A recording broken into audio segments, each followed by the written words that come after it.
Assalamualaikum, selamat pagi pada semua yang berada di sini dan juga terima kasihlah kepada pihak media. Saya juga berterima kasih juga kepada ramai rakan-rakan yang hadir di sini dan terima kasih juga kepada Setus Agung kita, Saudara Koh Siu Yong yang telah memulakan majlis ini dengan sedikit penerangan. Alhamdulillah, hari ini hari ulang tahun Parti Rakyat Malaysia yang ke-69 tahun. Parti ini telah ditubuhkan pada 11 November 1955 jam 11 pagi. InsyaAllah. Sebelum saya nak mulakan sedikit penerangan tentang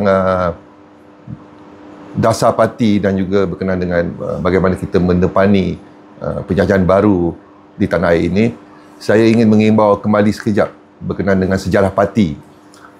Parti Rakyat Malaysia ini adalah sebuah parti politik yang telah ditubuhkan sebelum merdeka. Hasil daripada pemimpinnya seperti Saudara Mokhtaruddin Lasso, Dr. Burhanuddin Helmi, Ishak Haji Muhammad, Pak Sakoh lah dikenali ketika itu, dan juga Saudara Abu Bakar Al-Bakir dan juga daripada Ahmad Bustaman, yang pada mulanya mereka bergerak di bawah Parti Kebangsaan Melayu Melaya, Angkatan Pemuda Insaf yang diketuai oleh Saudara Ahmad Bustaman, Angkatan Wanita Sedar oleh Saudari Syamsidah Fakir, yang telah diharamkan oleh penjajah British dan ramai di kalangan pemimpinnya ditahan di bawah undang-undang darurat ketika itu. Dan PRM sebelum dan selepas merdeka pada tahun 1957, kita tetap konsisten dalam menentang segala bentuk penjajahan dan imperialisme luar, terutamanya daripada penjajah British, termasuk selepas merdeka. Dan selepas merdeka juga kita menolak segala dasar parti perikatan yang memerintah ketika itu yang masih terus memihak kepada British, termasuk polisi moneteri pembiayaan ekonomi yang berteraskan kapitalis. Oleh kerana pemimpin-pemimpin perikatan yang masih terus secara tradisi berkolaborasi dengan agenda imperialis British semasa mewujudkan Malaysia pada tahun 1963, ramai pemimpin-pemimpin parti pembangkang termasuk pemimpin PRM di bawah kerjasama dengan nama Barisan Sosialis menentang Parti Perikatan juga telah ditahan di bawah ISA, dan akhirnya PRM menjadi lumpuh sama sekali selepas itu. Hari ini musuh luar kita tetap sama. Kita berdepan dengan musuh yang sama dengan wajah dan nama baru. Penjajahan baru ke atas dunia hari ini menggunakan tema seperti One World Government, New World Order, globalisasi, di mana pelbagai cara yang canggih dan pelbagai taktik digunakan untuk terus melumpuhkan dan merosakkan dan memperhambakan tanah air, rakyat dan dunia hari ini. Kita hari ini ditakdirkan dan berada di satu era yang perubahannya amat revolutionary dan melalui proses yang kompleks dalam suku abad pertama, abad ke-21 ini. Walau bagaimanapun, apa yang menarik ialah kewujudan satu lagi organisasi antarabangsa BRICS yang lebih neutral, menerima konsep kedaulatan yang saksama, sovereignty, equality, dan juga kita lihat banyak kuasa-kuasa baru pula mula bangkit sejak Perang Dingin, di mana banyak negara-negara hari ini sedar akan kepentingan mereka, nilai keunikan dan identiti mereka, dan mendesak mahu kepada pembangunan dan keadilan sejagat. Berbanding dengan pertubuhan bangsa-bangsa bersatu yang pada mulanya wujud sebagai organisasi antarabangsa yang bersandarkan kepada prinsip kemanusiaan selepas Perang Dunia Pertama dan Kedua, yang akhirnya sebenarnya telah menjadi tunggangan Amerika Syarikat dan Barat yang mengamalkan dasar unilateral yang sentiasa tidak menghormati prinsip keadilan sosial, prinsip dan undang-undang antarabangsa, termasuk selalu mencetuskan perang dan mencampuri kuasa politik dalaman negara-negara kecil hari ini. Sebenarnya, sejak Perang Dunia Pertama lagi, gerakan Zionis antarabangsa adalah watak utama dalam mencetuskan Perang Dunia Pertama dan Kedua dan menaja pelbagai gerakan rahsia dunia, syarikat pelaburan, makanan, syarikat gergasi pembekal senjata, filantropi, dan pelbagai pertubuhan dan organisasi antarabangsa seperti hari ini kita tahu World Economic Forum ialah operator rasminya. Sebelum ini kita tahu seperti Bilderberg, yang masih ada Council of 300, City of London. Mereka lagi menjadi paksi di belakang tabir yang mencapuri dan mengawal dunia hari ini.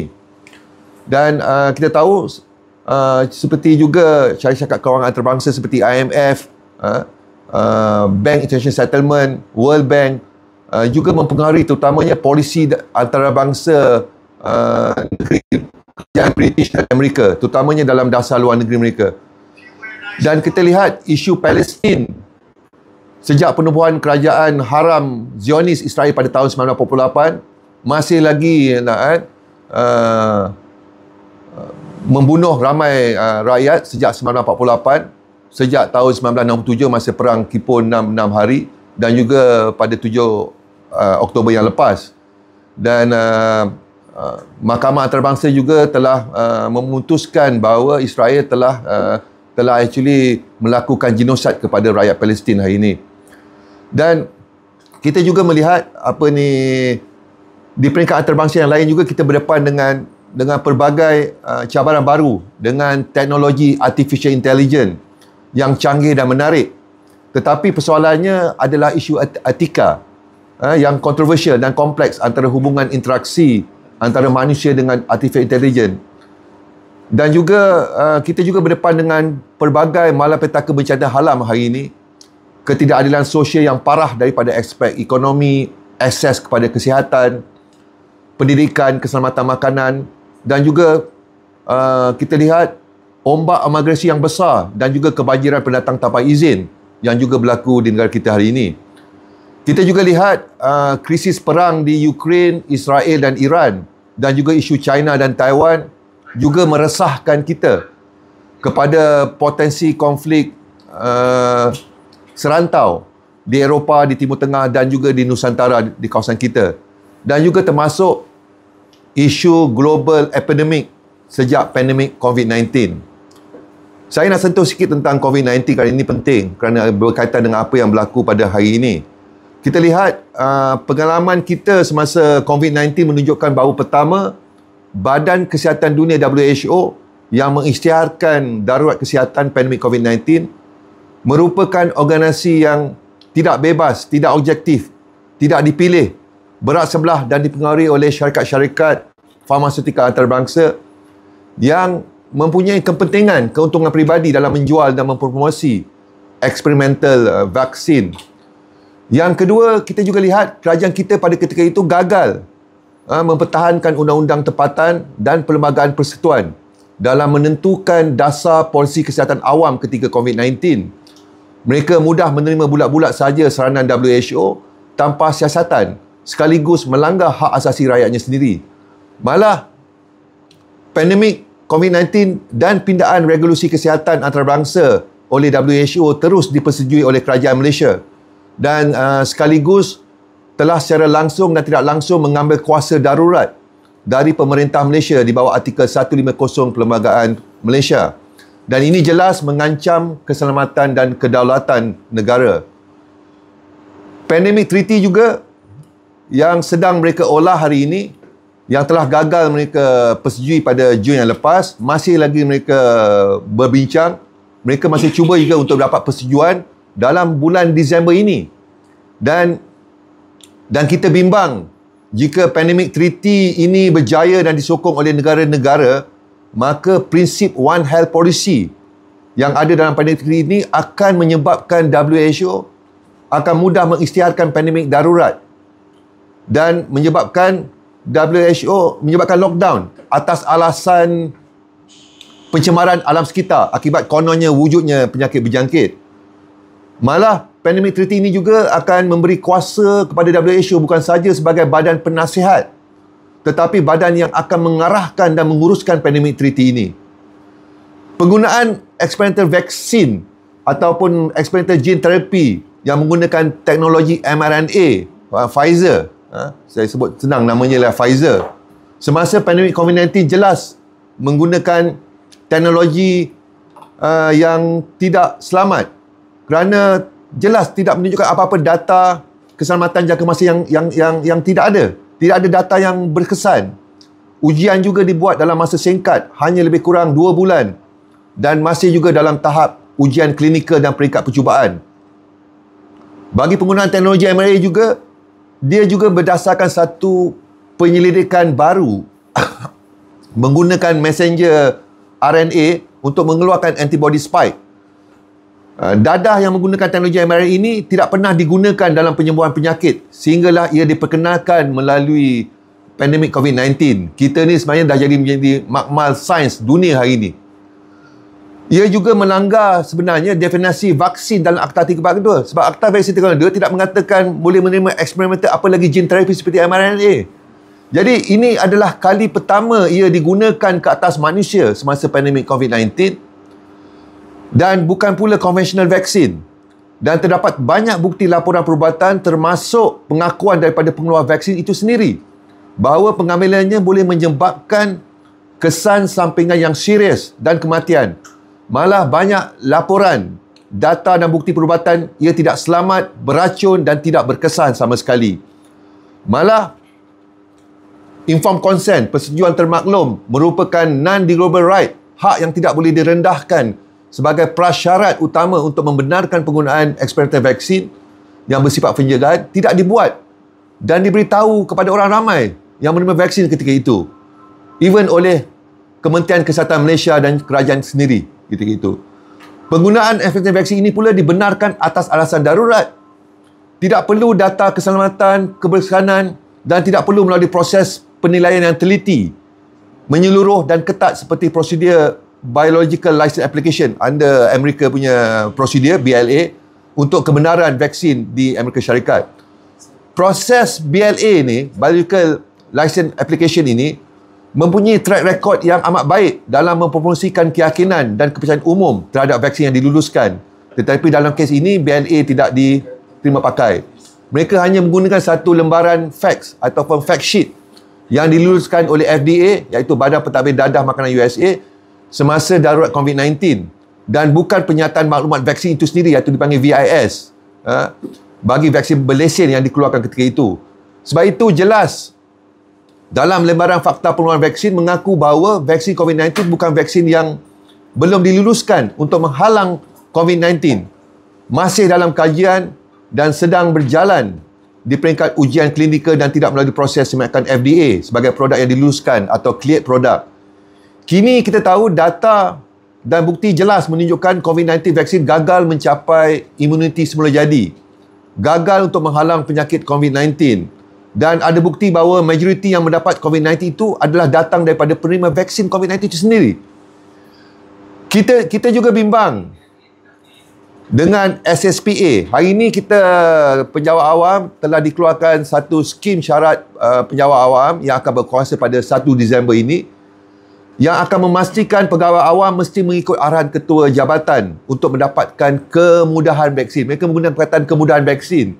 Dan ini saya rasa jelas melanggar hak asasi yang dijamin oleh Perlembagaan Persekutuan, terutamanya artikel 5. Malah kita juga lihat selain daripada SSPA yang telah dicuba dikuatkuasakan tidak lama lagi, wakil rakyat kita pada 14 Oktober juga telah membuat satu pindaan kepada Akta 342 yang diluluskan, yang kita lihat amat berbahaya kerana ada 2-3 perkara yang saya nak tekankan di sini. Ialah pertama ialah memberi kuasa kepada ketua pengarah yang boleh membuat apa saja peraturan dalam untuk mencegah dan mengawal penyakit berjangkit ke atas mana-mana orang, kepada orang dan juga kepada pengamal perubatan yang ada 70,000 hari ini. Dan kalau mereka langgar peraturan, kita tak tahu apa peraturan yang mereka nak akan buat, akan menjadi satu kesalahan. Dan kesalahan ini boleh didenda maksimum RM8,000, 2 tahun penjara atau kedua-duanya sekali. Jadi ini cukup bahaya, memberi kuasa penuh kepada ketua pengarah dan kita tak tahu apa peraturan yang mereka akan buat. Yang kedua ialah memberi kuasa kepada pegawai. Mana-mana pegawai yang di-authorize daripada under pindaan akta ini, mereka boleh menahan kalau mereka ada sebab mempercayai bahawa kamu ada penyakit berjangkit. Mereka boleh tahan kamu menggunakan kekerasan yang perlu kononnya. Mereka boleh asingkan kamu, mengawasi kamu, letak peranti pada satu tempoh yang kita tak tahu bila, di satu tempat yang kita tak pasti di mana, bukan saja termasuknya hospital, sehingga pegawai itu rasa things fit, mana dia rasa tepat bahawa kamu tidak mengancam lagi kepada orang awam, baru dibebaskan. Jadi saya rasa pindaan Akta 342 ini lebih buruk daripada ISA. Sebab kalau ISA pun kena tahan ada tempoh. Ada tempoh. Ada tahu tempat kat mana nak pergi. Semua orang tahu kat mana tempat dia. Ada tempoh. Tapi hari ini, pindaan Akta 342 ini sudah menganggap seseorang yang berpotensi sahaja berpenyakit seperti tahanan yang lebih buruk daripada penjenayah ataupun tahanan politik ISA hari ini. Jelas saya lihat kerajaan masih mahu meneruskan agenda WHO dan agenda imunisasi 2030. Dia punya agenda utama ialah agenda imunisasi 2030, yang mana selepas pandemik COVID-19 pada tahun 2020, pada tahun 2021 mereka mengeluarkan satu agenda yang besar yang mengatakan bahawa mereka tidak akan meninggalkan sesiapa pun dalam untuk cocok vaksin ni. We don't leave you, no one behind. Kita akan cocok vaksin di semua tempat, di semua peringkat umur dan pada semua orang.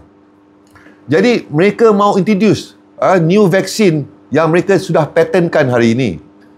Jadi Parti Rakyat Malaysia hari ini mahu Malaysia untuk keluar daripada WHO dan tolak segala teknologi vaksin atau gene terapi, kerana polisi kesihatan awam kita hari ini sebenarnya telah dijajah melalui WHO dan syarikat farma antarabangsa hari ini. Kita juga sekarang hari ini berdepan juga dengan bukan saja cabaran di luar antarabangsa, tetapi cabaran domestik hari ini, cabaran tempatan hari ini. Kita lihat budaya feudalisme yang masih kuat di kalangan rakyat menyebabkan budaya pautan, mental subsidi, budaya mengampu amat sukar dibuang dan memusnahkan jati diri rakyat hari ini. Baru-baru ini di peringkat pejabat awam di Jabatan Peguam Negara, saya terpaksa sentuh perkara ni, masih baru lagi. Kita digegarkan dengan isu kutipan sumbangan di kalangan pejabat awam di Jabatan Peguam Negara untuk diberikan sumbangan kepada Peguam Negara yang akan bersara hari ini dan bakal pula dilantik sebagai Hakim Mahkamah Persekutuan, walaupun akhirnya dia juga menolak supaya jangan ambil sumbangan. Tetapi isyaratnya ialah budaya mengampung ni dah sampai ke tahap Jabatan Peguam Negara. Saya cukup bimbang. Saya sendiri sebagai peguam, saya dah biasa pergi ke mahkamah. Kalau kita berhujah pun di mahkamah, saya kena sentuh sedikit benda ni. Saya nak mereka dengar perkara ni. Sebab bila kita berlawan di mahkamah pun, mereka juga tak berani membuat apa-apa keputusan. Mereka kata kita kena tunggu arahan lain juga lagi. Jadi sampai bila kita nak tunggu arahan, dan hari ni kita tunggu arahan daripada luar hari ni. Jadi itu satu cukup yang bimbang. Apa ni, amalan feudalisme yang masih mencengkam kepada rakyat hari ini. Lagi satu saya nak tekankan ialah isu rasuah. Salah guna kuasa, terutamanya di kalangan pemimpin-pemimpin politik yang memerintah, yang saya nampak hari ini dah bertambah hari ini dan nampak seperti tiada kesudahan. Walaupun kita tahu ada banyak laporan polis dibuat dan terdapat juga pendakwaan dan hukuman yang dikenakan kepada sebahagian mereka, tetapi pendakwaan terpilih ini masih berlaku. Dan ramai di kalangan pemimpin ini masih bebas. Sudah banyak Suruhanjaya diraja telah dibuat dalam menangani isu rasuah, salah guna kuasa. Seperti dulu kita tahu masa zaman Forex dulu, berbilion-bilion kita habiskan. Siapa terlibat? Kita semua tahu siapa yang terlibat. Tetapi semua penuan-penuan Suruhanjaya diraja ini gagal untuk memastikan mereka yang salah guna kuasa, termasuk hakim, didakwa ataupun mereka masih bebas hingga hari ini. Malah kita juga lihat ada yang dah jadi menteri lagi sebenarnya, walaupun dah macam-macam penemuan hari ini. Dan juga kita lihat juga laporan audit negara saban tahun juga menunjukkan banyak ketirisan, potensi rasuah dan tidak mengikut good governance, tata kelola yang baik. Tetapi semua mereka ini masih hari ini bebas. Tiada pendakwaan dan hukuman. Jadi Parti Rakyat Malaysia sedar bahawa punca utama dalam membasmi rasuah di kalangan pejabat awam tertinggi dan terhadap pemimpin-pemimpin politik yang memerintah dan kroninya sukar dibendung kerana tiada pemisahan kuasa antara badan eksekutif yang menjalankan pentadbiran dan juga agensi penguatkuasa dan pendakwaan.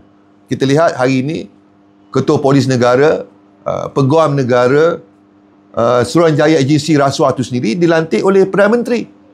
Jadi sukarlah untuk mereka menyiasat kalau dapat laporan dan sebagainya. Apalagi untuk membuat pendakwaan ke atas pemimpin-pemimpin politik dalam kerajaan dan kroninya, ataupun terhadap Perdana Menteri sendiri. Kerana pelantikan mereka adalah pelantikan politik. PIM juga khawatir, juga melihat berkaitan dengan akta rahsia rasmi yang turut menyumbang dalam menutup amalan rasuah di kalangan pemimpin politik dan pegawai kerajaan. Kerana mereka boleh berselindung dengan akta ini. Kita tahu ada banyak kisah tentang akta rahsia rasmi ini. Mereka boleh lindung dalam isu kebocoran, salah guna kuasa dalam memberi projek-projek kerajaan. Sudah tiba masanya akta rahsia rasmi ini juga mesti dipinda ataupun dihapuskan sama sekali. Kerana sebagai pejabat awam, kepentingannya ialah kerajaan mesti ada transparansi, pertanggungjawapan dan good governance. Ini yang kita mahu hari ini. Dan itu juga mereka letak dalam mereka punya polisi kerajaan hari ini. Dan kita tahu juga sejak merdeka lagi, ini saya nak sentuh penting daripada rasuah ni, ialah dasar monetary dan pembiayaan kewangan kita adalah berdasarkan pada kadar faedah dan condong kepada ekonomi bersifat kapitalis, mana kepada kumpulan-kumpulan yang ada kedudukan dan kepentingan. Sudah lebih 20 tahun bajet negara adalah bajet defisit, iaitu hutang negara dah mencecah lebih daripada 1.2 trilion. Dan sebahagian pembangunan negara bukan saja bergantung dengan pembangunan bersifat hutang. Malah sebahagian besar pembiayaan pembangunan negara dan persendirian juga adalah melalui bank-bank swasta. Kita lihat bajet yang lepas oleh Perdana Menteri juga ialah bajet hutang, pembangunan berdasarkan pada pinjaman. Dan kita tahu berapa ramai yang berebut nak dapat projek-projek ini. Dia pergi berhutang lagi dengan duit kerajaan, lepas tu dapat projek, pergi jumpa bank, hutang lagi dengan bank lagi ni. Jadi bank-bank swasta ini banyak membiayai sektor hartanah yang bersifat spekulatif dan tidak produktif. Jadi akibat ada pembiayaan bank-bank hari ini yang tidak banyak dihala kepada ekonomi yang sebenar ataupun kepada sektor IKS, industri kecil sederhana, menyebabkan sektor IKS walaupun menyumbang lebih daripada 50-60% keluaran kasar negara, lebih daripada 70% tenaga buruh, sektor IKS hingga hari ini sentiasa dihimpit oleh masalah modal dan selalunya hilang peluang untuk lebih maju. Loss of opportunity sentiasa berlaku kerana ada mismatch of ekonomi hari ini.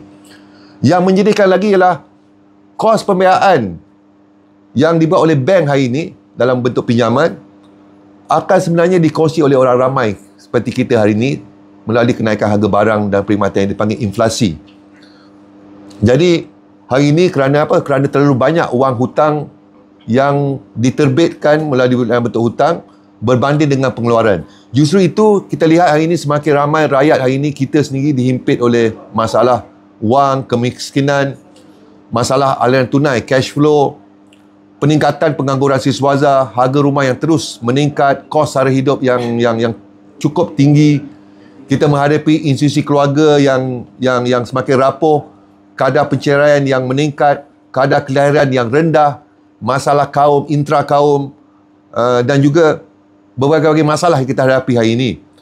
Jadi saya lihat selagi polisi monetary negara masih berteraskan wang fiat tanpa sandaran emas, perak ataupun strategi komoditi, dan selagi pembiayaan masih berasaskan faedah, selagi itulah kita rakyat dan negara akan terus dihambat dengan pembangunan yang bersifat hutang dan kuasa beli wang kita akan tetap sentiasa berkurangan. Sistem kapitalis riba ini adalah sebenarnya punca utama rasuah. Inilah sebenarnya ancaman utama negara dan rakyat kerana bank negara dia tidak bertanggungjawab pada parlimen. Jadi dia bebas untuk menentukan kadar interest. Jadi ini menjadi satu ancaman dalam perlembagaan negara kerana dalam perlembagaan negara semua hak kita ada. Hak nak kontrol duit kita tak diberi hak ni. Tapi kita hari nak duit. Tapi kita tak boleh debate, tak boleh bahas tentang perkara ini. Jadi inilah sebenarnya ancaman kepada perlembagaan rukun negara kita, ancaman kepada demokrasi berparlimen kita sendiri dan juga ancaman sebenarnya kepada kedaulatan dan keselamatan negara dan rakyat. Lagi satu saya nak sentuh yang paling utama hari ini ialah teknologi AI. Kita bimbang dengan revolusi artificial intelligence teknologi ini yang mana teknologi ini bukan saja boleh menyebabkan big data dan sebagainya, tetapi persoalannya ialah sama ada mereka sudah boleh menggantikan manusia dalam membuat keputusan. Walaupun kita tahu ada banyak manfaat yang kita boleh dapat dengan penggunaan AI teknologi dalam sektor ekonomi, sektor pendidikan, rawatan kesihatan, termasuk juga ketenteraan, tetapi faktor keselamatan seperti kumpulan terorisme dan ekstremis dalam merekrut anggota-anggota baru, mencipta berita palsu dan propaganda, sama ada kita memberi sepenuhnya AI teknologi dalam membuat keputusan, dia boleh mempengaruhi pendapat umum dalam media sosial dan pengundi dalam pilihan raya. Dan ini amat membimbangkan kita. Jadi kita juga bimbang teknologi ini mempunyai juga kecenderungan politik yang bias, kerana kebanyakan AI teknologi ini dikuasai oleh sekumpulan kecil firma teknologi yang mempunyai kecenderungan politik tersendiri. Maklumat mudah mereka manipulasi dan tanpa ketelusan. There's no transparent. Kita tahu even macam Facebook, untuk increase the user engagement, satu cara AI bagi tahu ialah kita increase the hate community. Sebab tu hari ni fitnah hate community dah ada, kerana mereka yang menaikkan idea itu melalui AI teknologi hari ini. Jadi ringkasnya, AI teknologi bukan saja boleh mengubah cara hidup kita, tetapi boleh mengubah cara kita berfikir sebagai manusia. Tetapi sudah tentu kita sebagai Parti Rakyat Malaysia juga melihat ada banyak manfaat penggunaan AI teknologi berbanding dengan keburukannya. Jadi akhirnya kita melihat bahawa kita perlu mencari jalan, kerajaan perlu mencari jalan, kita nak geser pada kerajaan supaya kita mempunyai satu AI teknologi tempatan yang berdaulat. We need a local sovereign AI technology. This is very important. We must start now. Hanya dengan cara ini, rakyat, kedaulatan dan kesempatan negara dapat dilindungi dari penjajahan AI teknologi luar negara. Jadi kita berdepan dengan lagi satu penjajahan. Penjajahan vaksin, penjajahan AI, macam-macam penjajahan kita berlaku hari ini. Apa pun ancaman yang kita lihat, sama ada di peringkat luar dan dalam negara, Parti Rakyat tetap yakin sebenarnya, selagi kita jaga kita punya perlembagaan negara, kalau kita perkasakan, kita hormati perkara ini, saya percaya hak rakyat kita hari ini boleh terjamin. Selagi kita sendiri semua mesti faham hak kita dalam Perlembagaan Persekutuan.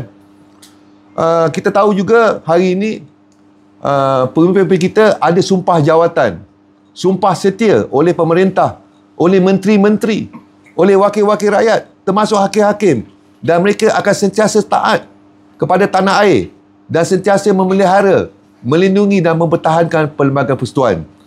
Jadi kalau kita lihat, kita mintalah supaya rakyat mesti pastikan mereka-mereka ini tidak khianat dalam melanggar Perlembagaan Persekutuan kita ini, dalam mereka mentadbir negara, dalam mereka menjalankan pemerintahan, dalam mereka membuat polisi-polisi kerajaan, dalam mereka membuat undang-undang di parlimen, dan juga memastikan hakim-hakim membuat keputusan juga berdasarkan pada Perlembagaan Persekutuan. Ini rakyat kena perhatikan setiap masa hari ini.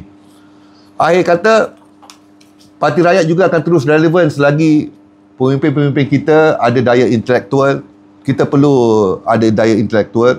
Kita mesti berani menegakkan kebenaran tanpa rasa takut dan pilih kasih. Kita juga mesti dapat membezakan yang hak dan yang batil dengan teras nilai moral dan berhalak dalam berpolitik selaras dengan tuturan agama.